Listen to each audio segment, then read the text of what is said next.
Yeah, I was kind of saying earlier to a couple of the guys, bunker play is all really about understanding kind of how your sand wedge is designed.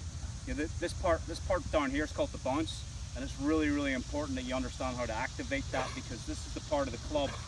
As the club goes in, this is the part that's going to help you exit the sand properly, rather than having this kind of digging. We want to create this kind of more of a bouncing or skimming type effect, So to do that, what we do is, that's normal setup right there. The sole's flush on the ground. As we set the shaft backwards, you can see the bottom of the club starting to bottom out there. So start with a square, and we follow it around with our body, and that creates a slightly kind of open position. So as I follow that around with my body, you can see my stance is kind of slightly open to the target.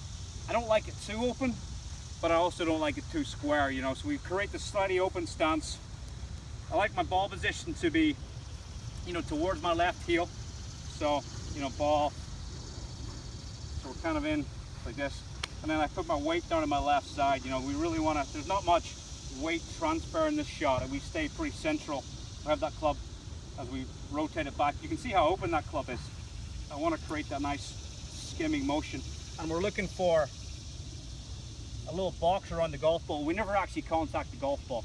We're kind of creating this little divot of sand, about $1 bill, and the ball kind of comes out on a cushion of sand. And as the more open and the more back we get the shaft, the more we can really start to be aggressive and thump the sand, because we know that it's coming back out with the bounce, So that's kind of the keys. It's really all about setup, ball position, getting that alignment nicely, and getting that bounce activated. And I'm just gonna swing the club pretty much on this body line, and like I said, don't be scared of the sand.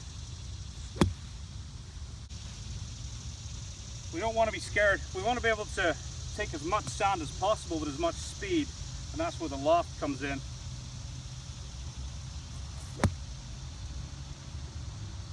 So the more loft that you can create, the more speed and the more pop you can get. So those are really the basics. Like I say, learning to shaft backwards, follow it around with your body, get that shaft nice and open, get that club nice and open, and really thump down into the sand, keeping our weight on our left side, and let that ball cushion up on some sand. Most of the bad habits: square club face, and trying to lift it out of the sand. So the swing's around the body, not up and down?